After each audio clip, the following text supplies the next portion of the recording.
You wake up chained in the dark. The stone floor is freezing cold. When you move, shackles cut your wrists. You're not in your village anymore where you herded goats and helped your mother. That life ended 3 days ago when slave traders attacked your home like a swarm of locusts, picking people like crops. Your name was Kais, but that name is gone now, taken when you were dragged from your family. Now, you're just property, something to be checked and priced. A man examines you, speaking business-like Latin. He feels your hair like it's expensive cloth, and lifts your chin to look at your face in the torchlight. He tells his Greek partner, "You'll sell well, because celts are valuable." He points out your gold-like hair and says you're young enough to train. You don't know all the words, but the tone is familiar. It's the same way your father talked when selling animals. Except now, you are the animal.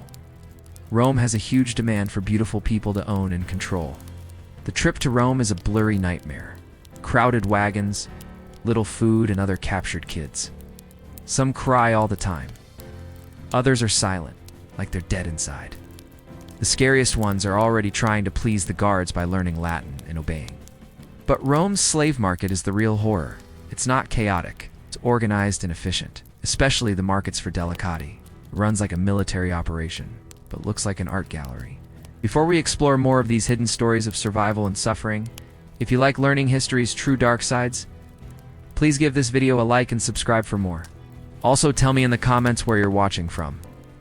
It's amazing that we can connect over these ancient stories from all over the world. It's linked by our shared interest in the past.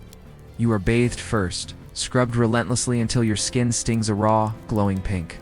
Then, you are slathered with fragrant oils that cling to you, making you smell like exotic flowers you've never even glimpsed. Your hair is precisely trimmed and shaped by a man whose hands move with the chilling mechanical efficiency of someone who has prepared countless boys for market. They dress you in a stark white tunic, a calculated costume designed to scream youth and untouched innocence. Deliberately chosen to ignite specific predatory desires in the circling buyers, the inspection is a methodical, soul-crushing humiliation. Buyers prowl around you like wolves, sizing up wounded prey, discussing your perceived merits and flaws in voices stripped of any acknowledgement that you are human. They pry open your mouth to inspect your teeth like livestock, scrutinize every inch of your skin for the tiniest flaw, and measure your limbs with the detached precision of a sculptor assessing marble. Some bark commands in broken Celtic, testing your obedience. Others probe deeper, crueler. They watch how you react to an unexpected touch. Whether you flinch or force yourself still, if tears well up easily, or if you've already learned to bury them deep inside. Marcus Lucullus is the man who finally claims you. Soft around the middle from indulgence in his 40s, his intelligent eyes miss nothing. He examines you with the thorough, appraising gaze of a connoisseur, his hands running possessively over your arms and shoulders, tilting your face towards the light to study its angles. When he addresses the dealer, his voice carries the effortless authority of immense wealth and ingrained entitlement. "How old?" he asks, though his sharp eyes have already decided. 12, maybe 13, the dealer replies smoothly. Young enough to train perfectly, old enough to hold some interest. And see this bone structure? He'll mature beautifully for years before you even think about replacing him. The casual mention of your eventual disposal hits you like a physical blow, stealing your breath. This isn't just slavery. It's a system with a built-in expiration date, where your value is fleeting and your end is predetermined. But even this horrifying realization is eclipsed by the dawning, sickening understanding of the specific purpose you've been bought for. The transaction is completed with the cold, mundane efficiency of purchasing grain. Coins clink, ownership papers are signed with a flourish. And instantly, irrevocably, you belong to Marcus Lucullus, as utterly as the sandals on his feet or the folds of his toga. He doesn't address you. Slaves merit no conversation, but issues curt instructions to an elegantly dressed older man who will oversee your journey to your new prison. The villa that becomes your entire world is breathtakingly beautiful, far beyond anything your village life could conjure. Cool marble floors shimmering with intricate mosaics, walls alive with painted gods and heroes, gardens thick with heady, unfamiliar perfumes. Yet this beauty curdles into something sinister. You realize it's all an elaborate stage set, designed solely as the backdrop for your captivity. Every exquisite detail is part of the cage. Your education begins without delay. Alexandros, the man overseeing your training, is a former favorite himself. Aged into a position of fragile security by managing his master's collection of beautiful boys. His kindness is chillingly detached, the survival mechanism of someone who long ago stopped letting himself care about those destined for replacement. The master values intelligent conversation, he explains, outlining your rigid schedule. You will study Greek philosophy, Roman poetry, basic numbers, and music. Your body must remain pleasing. Your diet will be controlled. You'll bathe twice daily in softening oils. Above all, you'll master deportment. How to walk, how to sit, how to lower your eyes just so. How to seem attentively present without really listening when the master talks business. The lessons are exhaustive, draining. Mornings are consumed by language, not just Latin and Greek, but the subtle, treacherous nuances of tone and vocabulary for different ranks. The obsequious tilt for a merchant, carefully measured respect for a senator, the vocal modulations that hint at intelligence without ever challenging your master's dominance. Afternoons bury you in culture. You memorize vast swaths of poetry, not for love of the words, but because you might be commanded to recite them for his amusement. You study the myths depicted in the villa's art, learning to parrot symbolic meanings while meticulously avoiding any interpretation that might suggest independent thought. Music lessons offer a sliver of refuge. The lyre responds under your fingers, its melodies briefly carrying you beyond the marble walls. For fleeting moments, the music exists purely for its own aching beauty. But even this sanctuary is poisoned when you realize every song is chosen solely for its power to please your master's ears in intimate moments. Physical conditioning is another relentless chore, bizarre and unnatural. Forget strength or endurance. Every effort aims to preserve the soft, boyish androgyny your master purchased. Your food is carefully rationed to stunt masculine development. Herbs lace your meals, oils seep into your skin, physicians administer treatments, all focused on halting time, freezing you in a state of youthful desirability. The psychological conditioning, however, is the most insidious and devastating. Slowly, relentlessly, they dismantle your sense of self. Your birth name is forbidden. You are reborn as Ganymede, the cupbearer of the gods. Memories of home are dismissed as childish fantasies. Your past life is recast as a dream from which you've awoken into your only true reality. Most cruelly, you are taught that your very worth as a human hinges entirely on your ability to please Marcus Lucalis. Success means flawless beauty, eternal youth, and perfect submission. Failure means utter, irredeemable worthlessness. This toxic lesson is hammered home daily through rewards for compliance and the icy, unspoken threat radiating from every correction. The other boys are both your only companions and your fiercest rivals. Lexus, a Syrian boy with knowing dark eyes who arrived months before you, navigates the system with terrifying skill. He shows you how to apply cosmetics for maximum effect, reveals the master's exacting wine preferences, warns you of forbidden topics. Then there's Dionyos, a Greek boy 3 years into his captivity. He moves through the villa like a beautiful phantom, spawning with perfect obedience but utterly empty inside, a hollowed-out vessel. The others whisper he's the end result of complete surrender. Functional, valuable, but no longer truly human. Your first private summons arrives 3 weeks in. Alexandra spends the entire day perfecting you, selecting a tunic that flows over your slender frame, arranging your hair to catch the lamplight just so, applying subtle cosmetics to enhance youth without artifice. He drills you relentlessly. How to enter, where to stand, how to respond.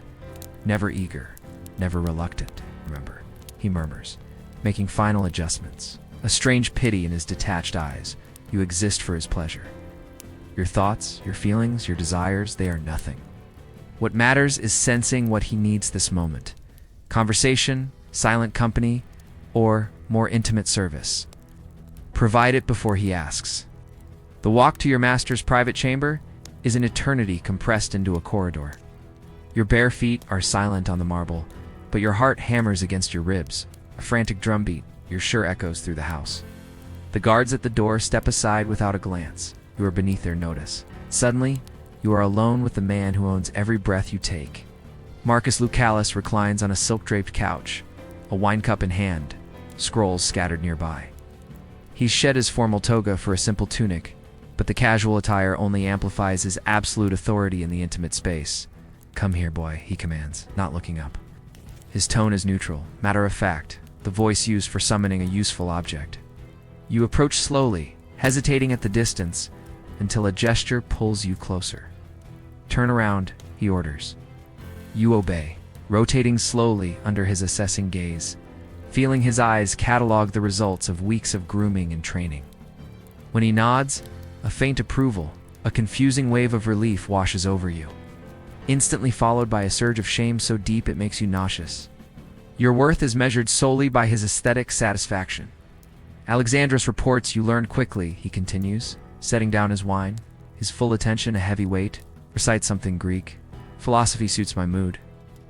You begin a passage from Plato's Symposium, chosen for its beauty and your flawless memorization.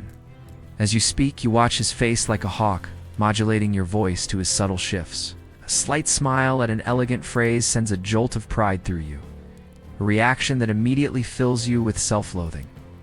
You are learning to crave his approval, exactly as planned. "Lovely," he remarks when you finish. "Your accent requires work, but time will mend that. Sit. Here, closer. I want to feel your warmth while I read." The next hour passes in a surreal intimacy devoid of any real connection. You sit statue still as he reads, his hand occasionally stroking your hair with the absent affection given to a prized cat. He reads passages aloud, probing your comprehension with questions that test both your mind and your training. Pleasing answers earn a warmer touch. Missteps or misunderstandings cause his attention to withdraw, a punishment more devastating than any blow, teaching you to dread his indifference above all else. This becomes the relentless rhythm of your existence, days of grueling preparation, evenings spent providing whatever form of companionship your master demands. Sometimes it's intellectual discussions of philosophy or poetry where you must be engaging, yet never challenging. Sometimes it's purely decorative. You stand as living proof of his taste and wealth before his guests. And sometimes it's terrifyingly intimate, in ways your past life offered no frame of reference. You learn your body, like your mind, exists solely for his pleasure. The beautiful room, the expensive lessons, the meticulous grooming, all are tools to craft you into a more satisfying object. You aren't a person who is owned. You are an object created for his use. The psychological erosion proves far more destructive than physical pain. You start losing the boundary between the role you play and who you truly are. The practiced mannerisms become instinctive. The cultivated interests begin to feel like your own. Most horrifying of all, catch flickers of genuine affection for the man who stole your freedom and remade you to his design. The other boys find different paths to survival. Alexis becomes a master manipulator. Weaving himself into the master's emotional landscape with such skill, he achieves precarious safety, shares secrets in hushed moments. How to read the master's moods, encourages generosity, remain valuable as beauty fades. The key, he confides, is to make yourself indispensable beyond your looks. Learn his business, manage his household, charm his guests. Beauty fades, usefulness endures. Dionysos embodies a different strategy. Complete annihilation of self, is erased his desires, fears, and hopes, achieving a hollow peace through utter submission. His contentment is the stillness of the grave. You try to walk a middle path between Alexis's cunning games and Dionysos' living death. You perform your role expertly but cling fiercely to some inner core untouched by the villa. It's a desperate daily battle. The system is designed to make resistance not just futile, but unthinkable. When your entire worth depends on pleasing him, when his approval is the air you breathe, the very idea of independent thought withers. Months blur into years. Your body betrays you with subtle signs of approaching manhood, a voice deepening despite your careful control. Muscles hinting at definition under increasing dietary restrictions, the unwelcome prickle of facial hair demanding daily removal. Each change is a fresh spike of terror, a threat to your fragile value. The household is a shifting landscape of arrivals and disappearances. You witness the cycle endlessly. Raw terror, grim adaptation, ruthless maneuvering for favor. And finally, the inevitable discard when youth fades. Some are sold, some freed with meager pensions, others simply vanish. Relationships with fellow captives are fraught, genuine camaraderie twisted by bitter competition. Shared survival tactics shadowed by the knowledge any of you could be sacrificed. You compete fiercely for the precarious safety of being the preferred boy. The outside world is a distant rumor. Wars, politics, social upheavals, irrelevant against the consuming reality of the villa's walls and the imperative of survival within them. Occasionally, a scent, a sound, a stranger's accent, the smell of baking bread, perhaps pierces the veil, triggering a shard of memory. Your mother's kitchen, your father's voice. The pain is so sharp, so disabling. You learn to crush these memories instantly, burying them deep beneath the present that defines you. Your master ages too, but comfortably, his graying hair and softening form adding gravitas and respect. Age brings him power. It brings you only the creeping shadow of obsolescence. This knowledge of your limited time injects a desperate urgency into every moment. Every successful performance feels like a temporary reprieve. Every sign of his continued satisfaction is a lifeline.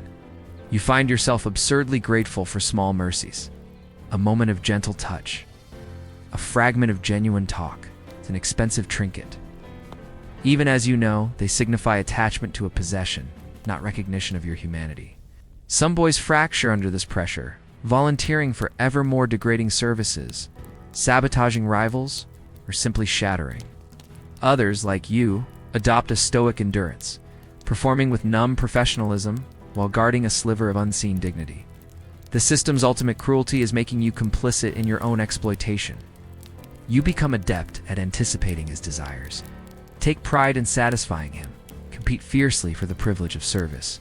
The conditioning is so total, you internalize their values. Measuring yourself by their standards, finding identity in their approval, years forge a Stockholm syndrome so complete that freedom becomes unimaginable. Stories of escape evoke not admiration, but bewildered fear. Where would I go? How would I live? Who would I be? The prison isn't just physical. It has colonized your very soul, extinguishing alternatives. Yet tiny acts of defiance persist. You hoard fragments of your native tongue, though silent. You safeguard memories of your family, though locked away. Most crucially, you cling to the fragile knowledge that this is not all you are, even if you see no path out. The end arrives with the same chilling efficiency as the beginning. Your master's gaze has shifted to younger acquisitions. Your maturing form no longer fits the role. There is no drama, only a coldly practical conversation with Alexandros. The master arranges your manumission, he states, his detachment unchanged. A modest inheritance. Recommendations for work in a senator's household. Your education and manners suit you for administration or tutoring. The irony is a bitter pill. Skills beaten into you through exploitation. Languages, literature, social graces are now your ticket to legitimacy. Your impeccable manners and ingrained deference make you the perfect subordinate. Traits forged in the fire of psychological torment. Freedom, when it comes, feels less like liberation than exile. After years of total structure, the burden of choice is paralyzing. Trained to anticipate others' desires, you've lost the ability to identify your own. The vast world outside is terrifying. You lack the compass of a free man. The boys you leave behind mirror the paths you avoided. Some will adapt, turning survival skills into success. Others will flounder without the villa's rigid confines. Few, like Alexandros, will become part of the machine that shaped them. As you walk away from the villa for the last time, you carry the skills for your future and the scars of your past, visible and invisible, that will never truly fade. Your story joins the multitudes silenced by Rome. Voices omitted from history's celebrating glory, while ignoring the human cost. The empire that birthed this system crumbled, but not before generations of boys like you were consumed by its machinery of desire. Their names are dust, their experiences mere footnotes to tales of conquest. Yet their suffering was real, their resilience extraordinary, and their stories deserve remembrance as more than the price of Roman luxury. You are both victim and survivor, shaped by forces beyond your control, yet not wholly defined by them.